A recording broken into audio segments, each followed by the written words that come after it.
शिवलिंग की स्थापना, उसके लक्षण और पूजन की विधि का वर्णन तथा शिव पद की प्राप्ति कराने वाले सत्कर्मों का विवेचन। ऋषियों ने पूछा, सूत जी, शिवलिंग की स्थापना कैसे करनी चाहिए, उसका लक्षण क्या है तथा उसकी पूजा कैसे करनी चाहिए, किस देश काल में करनी चाहिए और किस द्रव्य के द्वारा उसका निर्माण होना चाहिए। सूत जी ने कहा, महर्षियों, मैं तुम लोगों के लिए इस विषय का वर्णन करता हूँ, ध्यान देकर सुनो और समझो। अनुकूल एवं शुभ समय में किसी पवित्र तीर्थ में, नदी आदि के तट पर अपनी रुचि के अनुसार ऐसी जगह शिवलिंग की स्थापना करनी चाहिए जहाँ नित्य पूजन हो सके। पार्थिव द्रव्य से, जलमय द्रव्य से तथा तेजस पदार्थ से अपनी रुचि के अनुसार कल्पोक्त लक्षणों से युक्त शिवलिंग का निर्माण करके उसकी पूजा करने से उपासक को उस पूजन का पूरा पूरा फल प्राप्त होता है। संपूर्ण शुभ लक्षणों से युक्त शिवलिंग की यदि पूजा की जाए तो वह तत्काल पूजा का फल देने वाला होता है। यदि चल प्रतिष्ठा करनी हो तो इसके लिए छोटा सा शिवलिंग अथवा विग्रह श्रेष्ठ माना जाता है, और यदि अचल प्रतिष्ठा करनी हो तो स्थूल शिवलिंग अथवा विग्रह अच्छा माना गया है। उत्तम लक्षणों से युक्त शिवलिंग की पीठ सहित स्थापना करनी चाहिए। शिवलिंग का पीठ मंडलाकार, गोल, चकोर, त्रिकोण अथवा घाट के पाए की भांति ऊपर नीचे मोटा और बीच में पतला होना चाहिए। ऐसा लिंग पीठ महान फल देने वाला होता है। पहले मिट्टी से, प्रस्तर आदि से अथवा लोहे आदि से शिवलिंग का निर्माण करना चाहिए। जिस द्रव्य से शिवलिंग का निर्माण हो उसी से उसका पीठ भी बनाना चाहिए। यही स्थावर अचल प्रतिष्ठा वाले शिवलिंग की विशेष बात है। चर अचल प्रतिष्ठा वाले शिवलिंग में भी लिंग और पीठ का एक ही उपादान होना चाहिए, किंतु बाण लिंग के लिए यह नियम नहीं है। लिंग की लंबाई निर्माणकर्ता या स्थापना करने वाले यजमान के 12 उंगल के बराबर होनी चाहिए। ऐसा ही शिवलिंग तो उत्तम कहा गया है। इससे कम लंबाई हो तो फल में कमी आ जाती है। यदि हो तो कोई दोष की बात नहीं है। चर लिंग में भी वैसा ही नियम है। उसकी लंबाई कम से कम कर्ता के 1 उंगल के बराबर होनी चाहिए। उससे छोटा होने पर अल्प फल मिलता है, किंतु उससे अधिक होना दोष की बात नहीं है। यजमान को चाहिए कि वह पहले शिल्प शास्त्र के अनुसार एक विमान या देवालय बनवाए जो देवगणों की मूर्तियों से अलंकृत हो। उसका गर्भगृह बहुत ही सुंदर, सुदृढ़ और दर्पण के समान स्वच्छ हो। उसे 9 प्रकार के रत्नों से विभूषित किया गया हो। उसमें पूर्व और पश्चिम दिशा में 2 मुख्य द्वार हों। जहाँ शिवलिंग की स्थापना करनी हो उस स्थान के गत्र में नीलम, लाल, वैदुर्य, श्याम, मरकत, मोती, मूंगा, गोमेद और हीरा, इन 9 रत्नों को तथा अन्य महत्वपूर्ण द्रव्यों को वैदिक मंत्रों के साथ छोड़े। सघोजात आदि 5 वैदिक मंत्रों द्वारा शिवलिंग का 5 स्थानों में क्रमशः पूजन करके अग्नि में भविष्य की अनेक आहुतियां दे और परिवार सहित मेरी पूजा करके गुरु स्वरूप आचार्य को धन से तथा भाई बंधुओं को मनचाही वस्तुओं से संतुष्ट करे। याचकों को जड़, स्वर्ण, ग्रह एवं भू संपत्ति तथा चेतन गो आदि वैभव प्रदान करे। स्थावर, जंगम सभी जीवों को यत्न पूर्वक संतुष्ट करके एक गड्ढे में स्वर्ण तथा 9 प्रकार के रत्न भरकर सघोजातादिक वैदिक मंत्रों का उच्चारण करके परम कल्याणकारी महादेव जी का ध्यान करें। तत्पश्चात नाद घोष से युक्त महामंत्र ओंकार का उच्चारण करके शिवलिंग की स्थापना करके उसे पीठ से संयुक्त करें। इस प्रकार पीठ युक्त शिवलिंग की स्थापना करके उसे नित्य लेप दीर्घ काल तक टिके रहने वाले मसाले से जोड़कर स्थिर करें। इसी प्रकार वहाँ परम सुंदर वैर मूर्ति की भी स्थापना करनी चाहिए। सारांश यह है कि भूमि संस्कार आदि की सारी विधि जैसी लिंग प्रतिष्ठा के लिए कही गई है, वैसे ही मूर्ति प्रतिष्ठा के लिए भी समझनी चाहिए। अंतर इतना ही है कि लिंग प्रतिष्ठा के लिए प्रणव मंत्र के उच्चारण का विधान है, परंतु वैर की प्रतिष्ठा पंचाक्षर मंत्र से करनी चाहिए। जहाँ लिंग की प्रतिष्ठा हुई है वहाँ भी उत्सव के लिए बाहर सवारी निकालने आदि के निमित्त मूर्ति को रखना आवश्यक है। वैर को बाहर से भी लिया जा सकता है, उसे गुरुजनों से ग्रहण करें। वहाँ वैर वही लेने योग्य है जो साधु पुरुषों द्वारा पूजित हो। इस प्रकार लिंग में और वैर में भी की हुई महादेव जी की पूजा शिवपद प्रदान करने वाली होती है। स्थावर और जंगम के भेद से लिंग में भी दो प्रकार का कहा गया है। वृक्ष लता आदि को स्थावर लिंग कहते हैं और कृमि कीट आदि को जंगम लिंग। स्थावर लिंग की सींचने आदि के द्वारा सेवा करनी चाहिए और जंगम लिंग को आहार एवं जल आदि देकर तृप्त करना उचित है। उन स्थावर जंगम जीवों को सुख पहुँचाने में अनुरक्त होना भगवान शिव का पूजन है, ऐसा विद्वान पुरुष मानते हैं।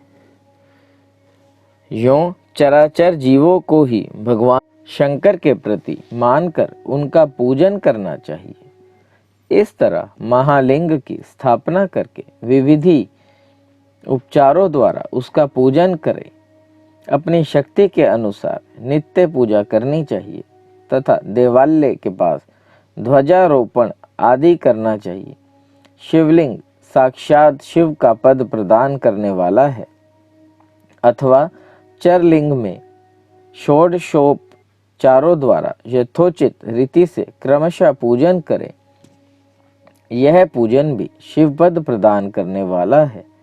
आवाहन, आसन, अर्ध, पाद्य, पादांग, आचमन, अभ्यंग पूर्वक स्नान, वस्त्र एवं यज्ञोपवीत, गंध, पुष्प, धूप, दीप, नैवेद्य, तांबुल, समर्पण, निरांजन, नमस्कार और विसर्जन, यह 16 उपचार हैं अथवा अर्ध से लेकर नैवेद्य तक विधिवत पूजा करें। अभिषेक, नैवेद्य, नमस्कार और तर्पण, यह सब यथाशक्ति नित्य करें। इस तरह किया हुआ शिव का पूजन शिव पद की प्राप्ति कराने वाला होता है। अथवा किसी मनुष्य के द्वारा स्थापित शिवलिंग में, ऋषियों द्वारा स्थापित शिवलिंग में, देवताओं द्वारा स्थापित शिवलिंग में, अपने आप प्रकट हुए स्वयं भूलिंग में तथा अपने द्वारा नूतन स्थापित हुए शिवलिंग में भी उपचार समर्पण पूर्वक जैसे तैसे पूजा करने से या पूजन की सामग्री देने से भी मनुष्य ऊपर हो कुछ हो गया हो वह सारा फल प्राप्त कर लेता है। क्रमशः परिक्रमा और नमस्कार करने से भी शिवलिंग शिव पद की प्राप्ति कराने वाला होता है। यदि नियम पूर्वक शिवलिंग का दर्शन मात्र कर लिया जाए तो वह भी कल्याण पद होता है। मिट्टी, आटा, गाय के गोबर, फूल, कनेर, पुष्प, फल, गुड़, मक्खन, भस्म अथवा अन्न से भी अपनी रुचि के अनुसार शिवलिंग बनाकर तदनुसार उसका पूजन करें अथवा प्रतिदिन 10,000 प्रणव मंत्र का जप करें अथवा दोनों संध्याओं के समय एक एक सहस्त्र प्रणव का जप किया जाए। यह क्रम भी शिवपद की प्राप्ति कराने वाला है, ऐसा जानना चाहिए। जप काल में मकारांत प्रणव का उच्चारण मन की शुद्धि करने वाला होता है। समाधि में मानसिक जप का विधान है तथा अन्य सब समय भी उपांशु जप ही करना चाहिए। नाद और बिंदु से युक्त ओंकार के उच्चारण को विद्वान पुरुष समान प्रणव कहते हैं। यदि प्रतिदिन आदर पूर्वक 10,000 पंचाक्षर मंत्र का जप किया जाए अथवा दोनों संध्याओं के समय एक एक सहस्त्र का भी जप किया जाए तो उसे शिवपद की प्राप्ति कराने वाला समझना चाहिए। ब्राह्मणों के लिए आदि में प्रणव से युक्त पंचाक्षर मंत्र अच्छा बताया गया है। कलश से किया हुआ स्नान, मंत्र की दीक्षा, मातृकायों का न्याय, सत्य से पवित्र अंतकरण वाला ब्राह्मण तथा ज्ञानी गुरु, इन सब को उत्तम माना गया है। द्विजों के लिए नमः शिवाय के उच्चारण का विधान है। द्विजेत्रों के लिए अंत में नमः पद के प्रयोग की विधि है, अर्थात वे शिवाय नमः इस मंत्र का उच्चारण करें। स्त्रियों के लिए भी कहीं कहीं विधि पूर्वक नमोस्ते उच्चारण का ही विधान है, अर्थात वे भी शिवाय नमः का ही जप करें। कोई कोई ऋषि ब्राह्मण की स्त्रियों के लिए नमः पूर्वक शिवाय के जप की अनुमति देते हैं, अर्थात वे नमः शिवाय का जप करें। पंचाक्षर मंत्र का 5 करोड़ जप करके मनुष्य भगवान सदाशिव के समान हो जाता है। 1, 2, 3 अथवा 4 करोड़ का जप करने से क्रमशः ब्रह्मा, विष्णु, रुद्र तथा महेश्वर का पद प्राप्त होता है। अथवा मंत्र में जितने अक्षर हैं उनका पृथक पृथक 1 लाख जप करें, अथवा समस्त अक्षरों का ही एक ही साथ जितने अक्षर हों उतने लाख जप करें। इस तरह के जप को शिवपद की प्राप्ति कराने वाला समझना चाहिए।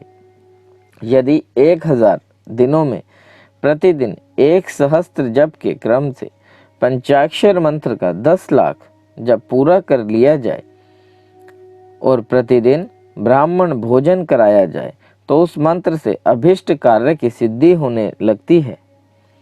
ब्राह्मणों को चाहिए कि वे प्रतिदिन प्रातःकाल 1008 बार गायत्री का जप करें।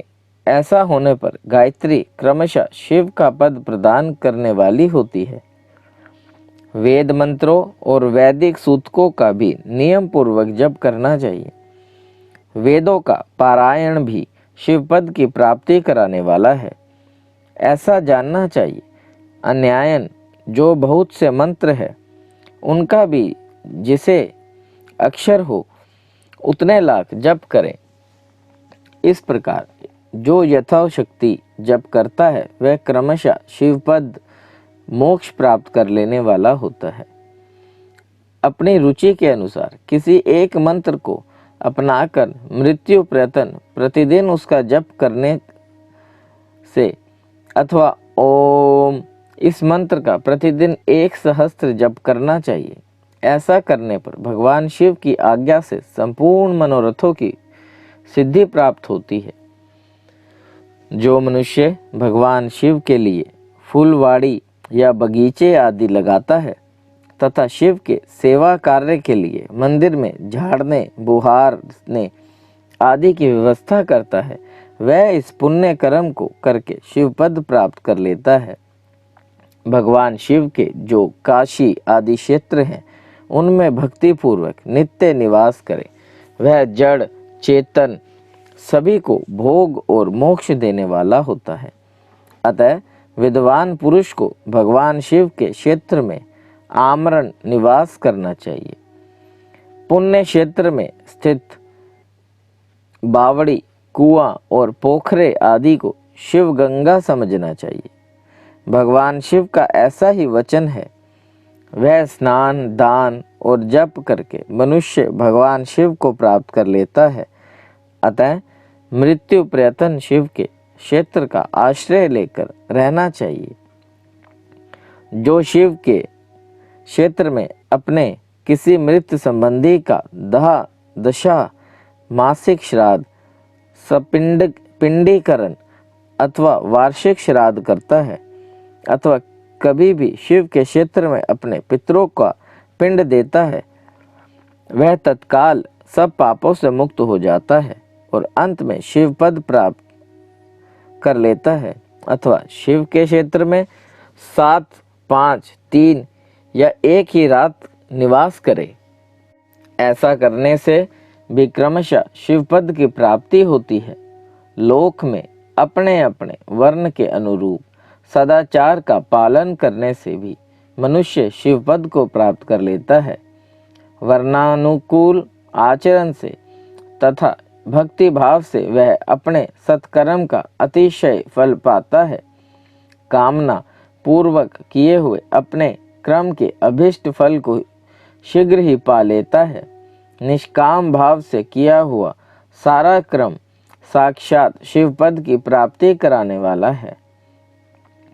दिन के 3 विभाग होते हैं, प्रातः, मध्याह्न और सायंहन। इन तीनों में क्रमशः एक एक प्रकार के कर्म का संपादन किया जाता है। प्रातः काल को शास्त्र विहित नित्य कर्म के अनुष्ठान का समय जानना चाहिए। मध्याह्न काल सकाम कर्म के लिए उपयोगी है तथा सायंकाल शांति कर्म के उपयुक्त है, ऐसा जानना चाहिए। इसी प्रकार रात्रि में भी समय का विभाजन किया गया है। रात के 4 पहरों में से जो 20 के 2 पहर हैं, उन्हें निश्चिल काल कहा गया है। विशेषता इसी काल में की हुई भगवान शिव की पूजा अभिष्ट फल को देने वाली होती है। ऐसा जानकर कर्म करने वाले मनुष्य यथोचित फल का भागी होता है। विशेषतः कलयुग में कर्म से ही फल की सिद्धि होती है। अपने अपने अधिकार के अनुसार ऊपर कहे गए किसी भी कर्म के द्वारा शिवाराधन करने वाला पुरुष यदि सदाचारी है और पाप से डरता है, तो वह उन कर्मों का पूरा फल अवश्य प्राप्त कर लेता है। ऋषियों ने कहा, सूत जी, पुण्य क्षेत्र कौन कौन से हैं जिनका आश्रय लेकर सभी स्त्री पुरुष शिव पद प्राप्त कर ले, यह हमें संक्षेप से बताइए। मोक्षदायक पुण्य क्षेत्रों का वर्णन। काल विशेष में विभिन्न नदियों के जल में स्नान के उत्तम फल का निर्देश तथा तीर्थों में पाप से बचने रहने की चेतावनी। सूत जी बोले, विद्वान एवं बुद्धिमान महर्षियों, मोक्षदायक शिव क्षेत्रों का वर्णन सुनो। तत्पश्चात मैं लोक रक्षा के लिए शिव संबंधी आगमों का वर्णन करूंगा। पर्वत, वन और काननों सहित इस पृथ्वी का विस्तार 50 करोड़ योजन है। भगवान शिव की आज्ञा से पृथ्वी संपूर्ण जगत को धारण करके स्थित है।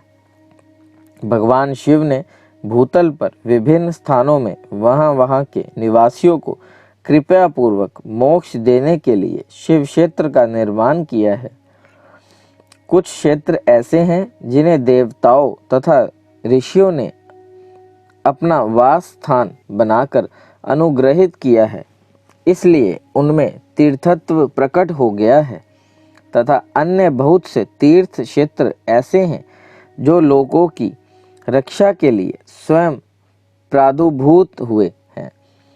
तत्तीर्थ और क्षेत्र में जाने पर मनुष्य को सदा स्नान, दान और जप आदि करना चाहिए, अन्यथा वह रोग, दरिद्रता तथा मुक्ता आदि दोनों दोषों का भागी होता है। जो मनुष्य इस भारतवर्ष के भीतर मृत्यु को पाता है, वह अपने पुण्य के फल से ब्रह्मलोक में वास करके पुण्य लक्ष्य के पश्चात पुनः मनुष्य योनि में ही जन्म लेता है। पापी मनुष्य पाप करके दुर्गति में ही पड़ता है। ब्राह्मणों, पुण्य क्षेत्र में पाप कर्म किया जाए तो वह भी और भी दृढ़ हो जाता है। अतः पुण्य क्षेत्र में निवास करते समय सूक्ष्म से सूक्ष्म अथवा थोड़ा सा भी पाप ना करें। सिंधु और सतलज नदी के तट पर बहुत से पुण्य क्षेत्र हैं। सरस्वती नदी परम पवित्र और 60 मुख वाली कही गई है, अर्थात उसकी 60 धाराएं हैं। विद्वान पुरुष सरस्वती के उन धारणाओं के तट पर निवास करे तो वह क्रमशः ब्रह्मपद को पा लेता है। हिमालय पर्वत से निकली हुई पुण्य सलीला गंगा 100 मुख वाली नदी है। उसके तट पर काशी, प्रयाग आदि अनेक पुण्य क्षेत्र हैं। वहाँ मकर राशि के सूर्य होने पर गंगा की तट भूमि पहले से भी अधिक प्रशस्त एवं पुण्यदायक हो जाती है। सोनभद्र नदी की 10 धाराएं हैं। वह बृहस्पति के मकर राशि में आने पर अत्यंत पवित्र तथा अभिष्ट फल देने वाली होती है। उस समय वह स्नान और उपवास करके विनायक पद की प्राप्ति कर सकते हैं। पुण्य सलीला महानदी नर्मदा के 24 मुख हैं। उसमें स्नान तथा उसके तट पर निवास करने से मनुष्य को वैष्णव पद की प्राप्ति होती है। तमसा के 12 तथा रेवा के 10 मुख हैं। परम पुण्यमयी गोदावरी के 21 मुख बताए गए हैं। वह ब्रह्म हत्या तथा गोवध के पाप का भी नाश करने वाली एवं रुद्र लोक देने वाली है। कृष्णवेणी नदी का जल बड़ा पवित्र है। वह नदी समस्त पापों का नाश करने वाली है। उसके 18 मुख बताए गए हैं तथा वह विष्णु लोक प्रदान करने वाली है। तुंगभद्रा के 10 मुख हैं। वह ब्रह्मलोक देने वाली है। पुण्य सलीला स्वर्ण मुखिरी के 9 मुख कहे गए हैं। ब्रह्मलोक से लौटे हुए जीव उसी के तट पर जन्म लेते हैं। सरस्वती नदी, पंपा सरोवर, कन्याकुमारी, अंतरीप तथा शुभ कारक श्वेत नदी, ये सभी पुण्य क्षेत्र हैं। इनके तट पर निवास करने से इंद्रलोक की प्राप्ति होती है। सहस्त्र पर्वत से निकली हुई महानदी कावेरी परम पुण्यमयी है। उसके 27 मुख बताए गए हैं। वह संपूर्ण अभिष्ट वस्तुओं को देने वाली है। उसके तट स्वर्ग लोक की प्राप्ति कराने वाले तथा ब्रह्मा और विष्णु का पद देने वाले हैं। कावेरी के जो तट शैव क्षेत्र के अंतर्गत है, वह अभिष्ट फल देने के साथ ही शिवलोक प्रदान करने वाले भी हैं। नेमिषारण्य तथा बद्री का श्रम में सूर्य और बृहस्पति के मेष राशि में आने पर यदि स्नान करे तो उस समय वहाँ किए हुए स्नान पूजन आदि को ब्रह्मलोक की प्राप्ति कराने वाला जानना चाहिए। सिंह और कर्क राशि में सूर्य की संक्रांति होने पर सिंधु नदी में किया हुआ स्नान तथा केदार तीर्थ के जल का पान एवं स्नान ज्ञानदायक माना जाता है।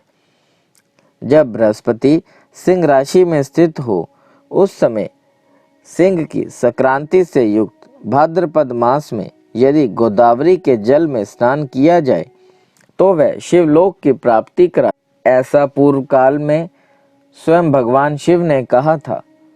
जब सूर्य और बृहस्पति कन्या राशि में स्थित हो तब यमुना और सोनभद्र में स्नान करें। वह स्नान धर्मराज तथा गणेश जी के लोक में महान भोग प्रदान करने वाला होता है। यह महर्षियों की मान्यता है। जब सूर्य और बृहस्पति तुला राशि में स्थित हो उस समय कावेरी नदी में स्नान करें।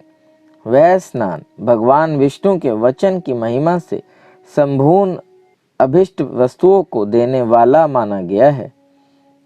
जब सूर्य और बृहस्पति वृश्चिक राशि पर आ जाएं, तब मार्गशीर्ष अगहन के महीने में नर्मदा में स्नान करने से श्री विष्णु लोक की प्राप्ति हो सकती है। सूर्य और बृहस्पति के धनराशि में स्थित होने पर स्वर्णमुखरी नदी में किया हुआ स्नान शिवलोक प्रदान कराने वाला होता है। जैसा कि ब्रह्मा जी का वचन है, जब सूर्य और बृहस्पति मकर राशि में स्थित हो उस समय माघ मास में गंगा जी के जल में स्नान करना चाहिए। ब्रह्मा जी का कथन है कि वह स्नान शिवलोक की प्राप्ति कराने वाला होता है। शिवलोक के पश्चात ब्रह्मा और विष्णु के स्थानों में सुख भोगने में अंत में मनुष्य को ज्ञान की प्राप्ति हो जाती है। माघ मास में तथा सूर्य के कुंभ राशि में स्थित होने पर फाल्गुन मास में गंगा जी के तट पर किया हुआ श्राद्ध, पिंडदान अथवा तिलोदक दान पिता और नाना दोनों कुलों के पितरों के अनेकों पीढ़ियों का उद्धार करने वाला माना गया है। सूर्य और बृहस्पति जब मीन राशि में स्थित हो तब कृष्णवेणी नदी में किए गए स्नान की ऋषियों ने प्रशंसा की है। उन महीनों में पूर्वोक्त तीर्थों में किया हुआ स्नान इंद्र पद की प्राप्ति कराने वाला होता है। विद्वान पुरुष गंगा अथवा कावेरी नदी का आश्रय लेकर तीर्थवास करे। ऐसा करने से तत्काल किए हुए पाप का निश्चय ही नाश हो जाता है। रुद्रलोक प्रदान करने वाले बहुत से क्षेत्र हैं। ताम्रपर्णी और वेगवती ये दोनों नदियां ब्रह्मलोक की प्राप्ति पूर्व स्वरूप फल देने वाली हैं। इन दोनों के तट पर कितने ही स्वर्गदायक क्षेत्र हैं। इन दोनों के मध्य में बहुत से पुण्यप्रद क्षेत्र हैं। वहाँ निवास करने वाले विद्वान पुरुष वैसे फल का भागी होता है। सदाचार, उत्तम व्रति तथा सद्भावना के साथ मन में दया भाव रखते हुए विद्वान पुरुष को तीर्थ में निवास करना चाहिए, अन्यथा उसका फल नहीं मिलता। पुण्य क्षेत्र में किया हुआ थोड़ा सा पुण्य भी अनेक प्रकार से वृद्धि को प्राप्त होता है तथा वहाँ किया हुआ छोटा सा पाप भी महान हो जाता है। यदि पुण्य क्षेत्र में रहकर ही जीवन बिताने का निश्चय हो तो उस पुण्य संकल्प से उसका पहले का सारा पाप तत्काल नष्ट हो जाएगा, क्योंकि पुण्य को ऐश्वर्यदायक कहा गया है। ब्राह्मणों, तीर्थवास जनित पुण्य कायिक, वाचिक और मानसिक सारे पापों का नाश कर देता है।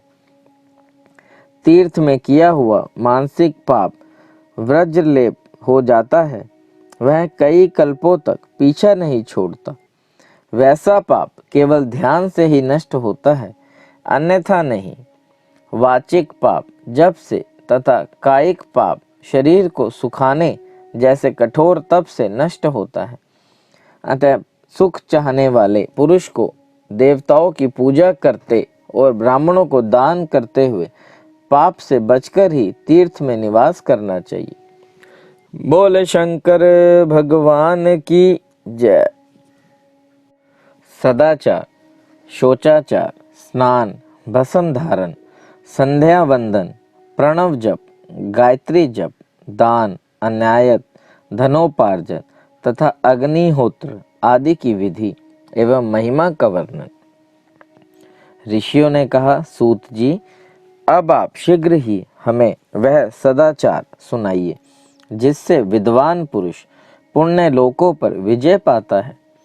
स्वर्ग प्रदान करने वाले धर्ममय आचार का, नरक का कष्ट देने वाले अधर्ममय आचारों का भी वर्णन कीजिए। सूत जी बोले, सदाचार का पालन करने वाले विद्वान ब्राह्मण ही वास्तव में ब्राह्मण नाम धारण करने के अधिकारी हैं। जो केवल वेदोक्त आचार का पालन करने वाला एवं वेद का अभ्यासी है, उस ब्राह्मण की विप्र संज्ञा होती है। सदाचार, वेदाचार तथा विद्या, इनमें से एक एक गुणों से ही युक्त होने पर उसे द्विज कहते हैं। जिसमें स्वल्प मात्र में ही आचार का पालन दिखा देता है, जिसने वेदाध्ययन भी बहुत कम किया हो तथा जो राजा का सेवक, पुरोहित, मंत्री आदि है, उसे क्षत्रिय ब्राह्मण कहते हैं। जो ब्राह्मण कृषि तथा वाणिज्य कर्म करने वाला है और कुछ कुछ ब्राह्मणोचित आचार का भी पालन करता है, वह वैश्य ब्राह्मण है। तथा जो स्वयं ही खेत जोतता, हल चलाता है, उसे शूद्र ब्राह्मण कहा गया है। जो दूसरों के दोष देखने वाला और प्रद्रोही है, उसे चांडाल द्विज कहते हैं। इसी तरह क्षत्रियों में भी जो पृथ्वी का पालन करता है, वह राजा है। दूसरे लोग राजत्वहीन क्षत्रिय माने गए हैं। वैश्यों में भी जो धान्य आदि वस्तुओं का क्रय विक्रय करता है, वह वैश्य कहलाता है। दूसरों को वाणिक कहते हैं। जो ब्राह्मणों, क्षत्रियों तथा वैश्यों की सेवा में लगा रहता है, वही वास्तव में शूद्र कहलाता है। जो शूद्र हल जोतने का काम करता है, उससे वृक्षल समझना चाहिए। सेवा, शिल्प तथा कृषण से भिन्न वृत्ति का आश्रय लेने वाले शूद्र कहलाते हैं। इन सभी वर्णों मनुष्यों को चाहिए कि वह ब्रह्म मुहूर्त में उठकर पूर्वाभिमुख हो। सबसे पहले देवताओं का, फिर धर्म का, अर्थ का, उसकी प्राप्ति के लिए उठाए जाने वाले कलेशों का तथा आय और व्यय का भी चिंतन करे। रात के पिछले पहर को ऊषा काल जानना चाहिए।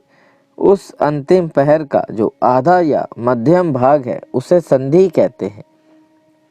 उस संधि काल में उठकर द्विज को मलमूत्र आदि का त्याग करना चाहिए। घर से दूर जाकर बाहर से अपने शरीर को ढके रखकर दिन में उत्तराभिमुख होकर मलमूत्र का त्याग करें। यदि उत्तराभिमुख बैठने में कोई परेशानी हो तो दूसरी दिशा की ओर मुख करके बैठे। जल, अग्नि, ब्राह्मण आदि तथा देवताओं का सम्मान बचाकर बैठे। मल त्याग करके उठने पर फिर से मल को ना देखे। तदनंतर जलाशय से बाहर निकाले हुए जल से ही गुदा की शुद्धि करे अथवा देवताओं, पितरों तथा ऋषियों के तीर्थ में उतरे बिना ही प्राप्त हुए जल से शुद्धि करनी चाहिए। गुदा में 7, 5 या 3 बार मिट्टी लगाकर उसे धोकर शुद्ध करें। लिंग में ककोड़ों के फल के बराबर मिट्टी लेकर लगाएं और उसे धो दे। परंतु गुदा में लगाने के लिए एक पसर मिट्टी की आवश्यकता होती है। लिंग और गुदा की शुद्धि के पश्चात उठकर अन्यत्र जाए और हाथ पैरों की शुद्धि करके 8 बार कुल्ला करे। जिस किसी वृक्ष के पत्ते से अथवा उसके पतले से काष्ठ से जल के बहारा दतुन करना चाहिए। उस समय तर्जनी उंगलियों का उपयोग न करें। यह दंत शुद्धि का विधान बताया गया है। तदनंतर जल संबंधी देवताओं को नमस्कार करके मंत्र पाठ करते हुए जलाशय में जल से स्नान करें। यदि कंठ तक या कमर तक पानी में खड़े होने की शक्ति ना हो तो घुटने तक जल में खड़ा हो अपने ऊपर जल छिड़क कर मंत्रोच्चारण पूर्वक स्नान कार्य संपन्न करे। विद्वान पुरुष को चाहिए कि वह तीर्थ जल से देवता आदि का स्नानांग तर्पण भी करे। इसके बाद धोत वस्त्र लेकर 5 कच्छ करके उसे धारण करे। साथ ही कोई उतरनीय भी धारण कर ले, क्योंकि संध्या, वंदन आदि सभी कर्मों में उसकी आवश्यकता होती है। नदी आदि तीर्थों में स्नान करने पर स्नान संबंधी उतारे हुए वस्त्र को वहां ना धोए।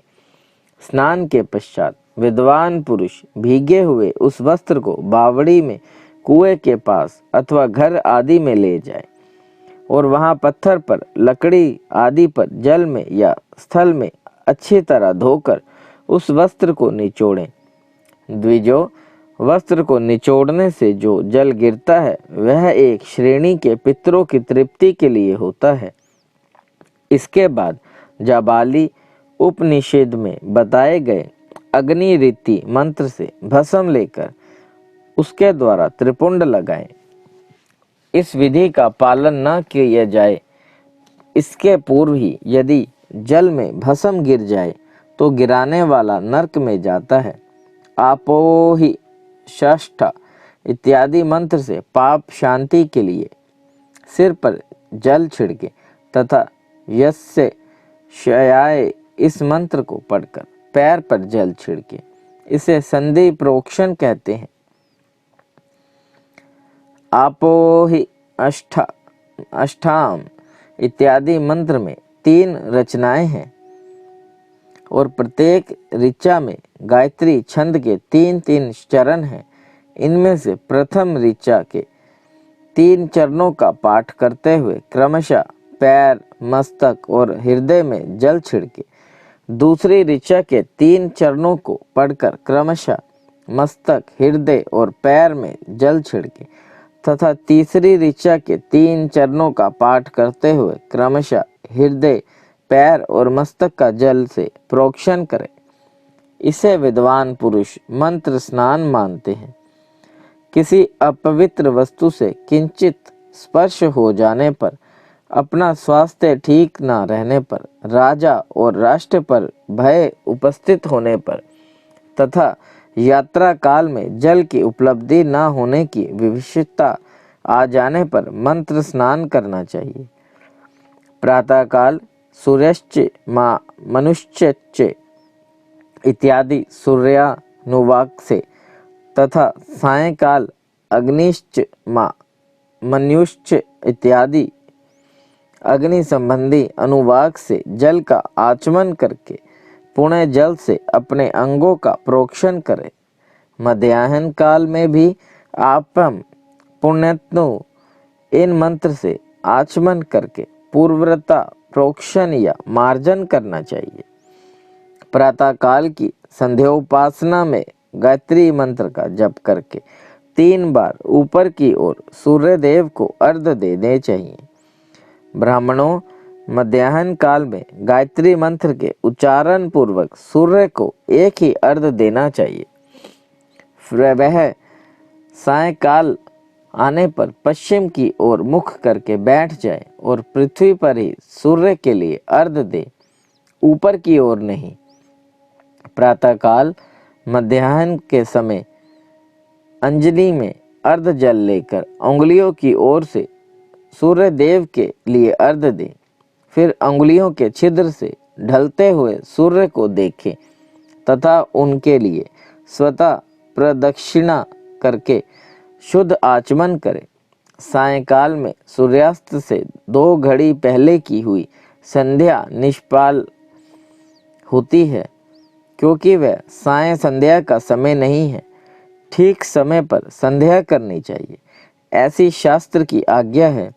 यदि संध्योपासना के बिना दिन बीत जाए तो प्रत्येक समय के लिए क्रमशः प्रायश्चित करना चाहिए।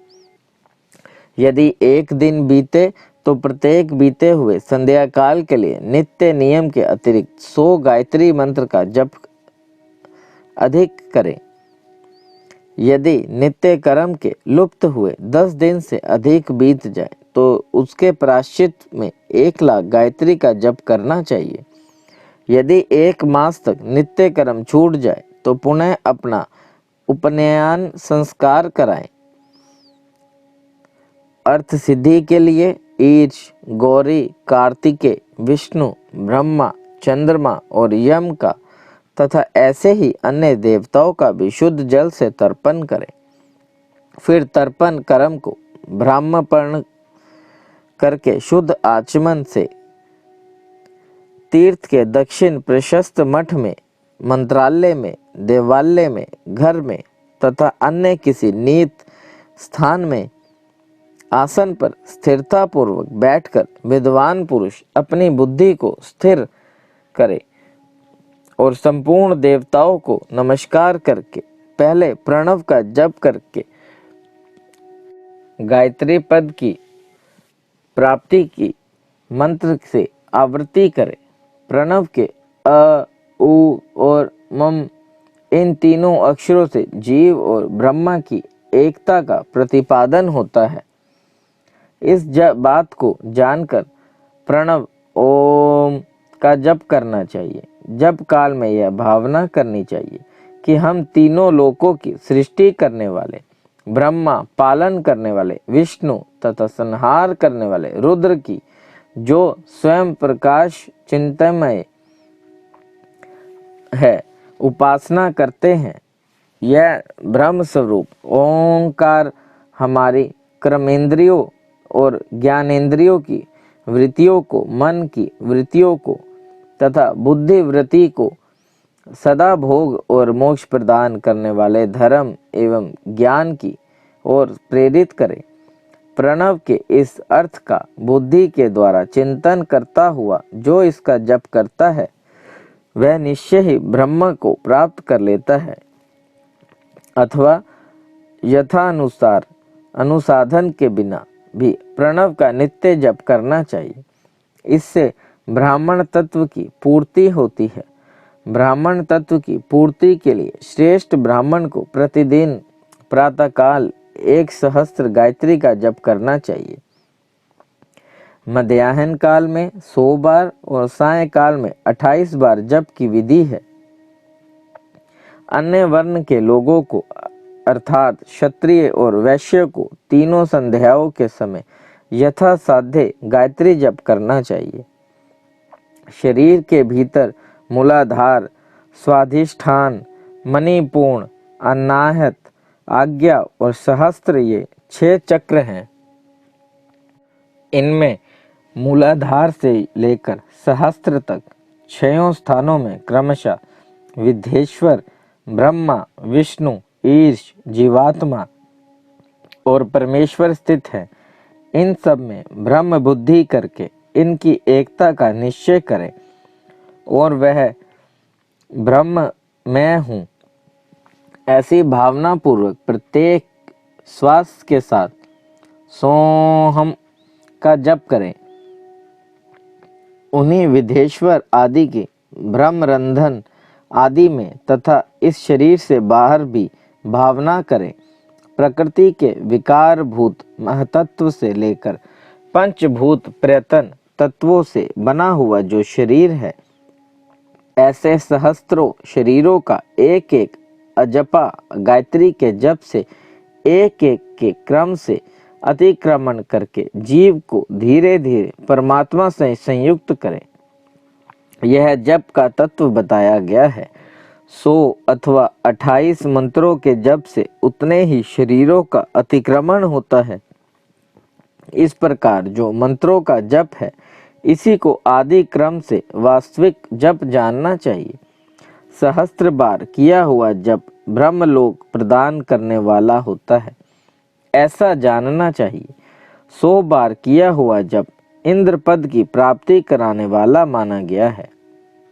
ब्राह्मणेतर पुरुष आत्मरक्षा के लिए जो स्वल्प मात्रा में जप करता है, वह ब्राह्मण के कुल में जन्म लेता है।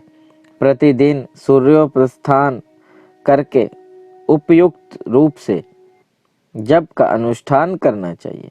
12 लाख गायत्री का जप करने वाला पुरुष पुण्य से ब्राह्मण कहा गया है। जिस ब्राह्मण ने 1 लाख गायत्री का भी जप न किया हो, उसे वैदिक कार्य में न लगाएं। स्तर वर्ष की अवस्था तक नियम पालन पूर्वक कार्य करें। इसके बाद गृह त्याग कर संन्यास ले लें। परिव्राजक या सन्यासी पुरुष नित्य प्रातःकाल 12,000 प्रणव का जप करे। यदि एक दिन इस नियम का उल्लंघन हो जाए तो दूसरे दिन उसके बदले में उतना मंत्र और अधिक जप करना चाहिए और सदा इस प्रकार जप को चलाने का प्रयत्न करना चाहिए। यदि क्रमशः 1 मास आदि का उल्लंघन हो गया तो 1.5 लाख जप करके उनका प्रायश्चित करना चाहिए।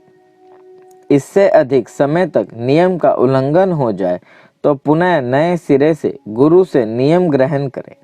ऐसा करने से दोषों की शांति होती है, अन्यथा वह रौरव नरक में जाता है। जो सकाम भावना से ग्रस्त ब्राह्मण है, उसी को धर्म तथा अर्थ के लिए यत्न करना चाहिए। मुमुक्षु ब्राह्मण को तो सदा ज्ञान का ही अभ्यास करना चाहिए। धर्म से अर्थ की प्राप्ति होती है, अर्थ से भोग सुलभ होता है, फिर उस भोग के वैराग्य की संभावना होती है। धर्म पूर्वक उपार्जित धन से जो भोग प्राप्त होता है उसे एक दिन अवश्य वैराग्य का उदय होता है। धर्म के विपरीत अधर्म से उपार्जित हुए धन के द्वारा जो भोग प्राप्त होता है उससे भोगों के प्रति आसक्ति उत्पन्न होती है। मनुष्य धर्म से धन पाता है, तपस्या से उसे दिव्य रूप की प्राप्ति होती है।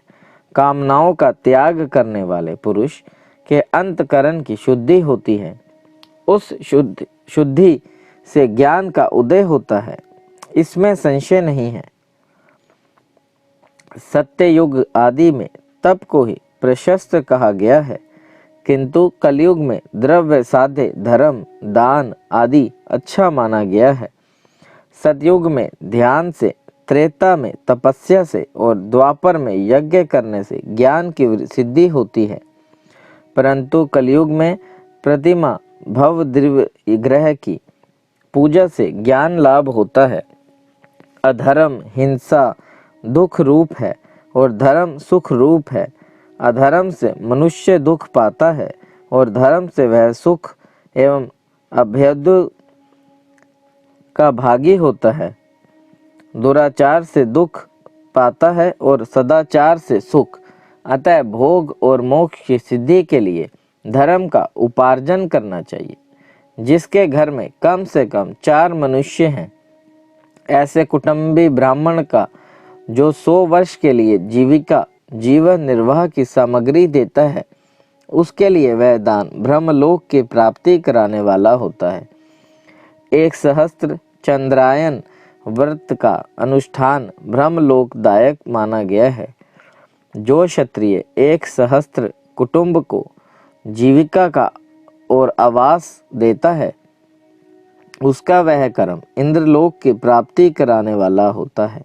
10,000 कुटुंबों को दिया हुआ आश्रय दान ब्रह्मलोक प्रदान करता है। दाता पुरुष जिस देवता को सामने रखकर दान करता है, अर्थात वह दान के द्वारा जिस देवता को प्रसन्न करना चाहता है, उसी का लोक उसे प्राप्त होता है। यह बात वेद वेत्ता पुरुष अच्छी तरह जानते हैं।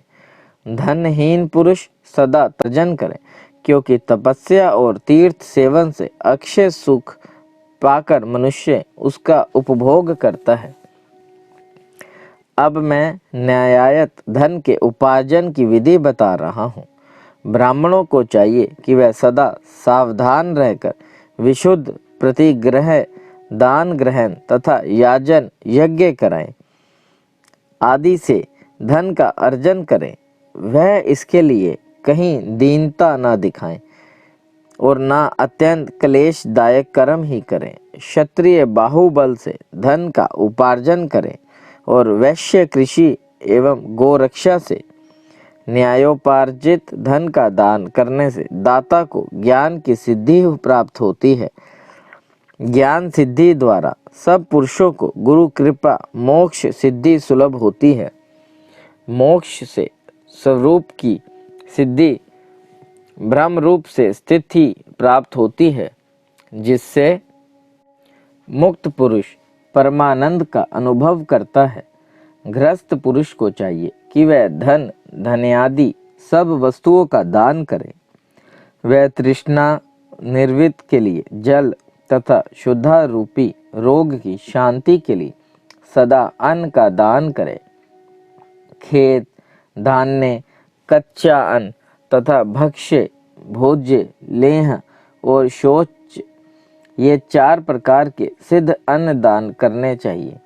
जिसके अन्न को खाकर मनुष्य जब तक कथा श्रवण आदि सद्रम का पालन करता है, उतने समय तक उसके किए हुए पुण्य फल का आधा भाग दाता को मिलता है, इसमें संशय नहीं है। दान लेने वाला पुरुष दान में प्राप्त हुई वस्तु का दान तथा तपस्या करके अपने प्रतिग्रह जनित पाप की शुद्धि करे।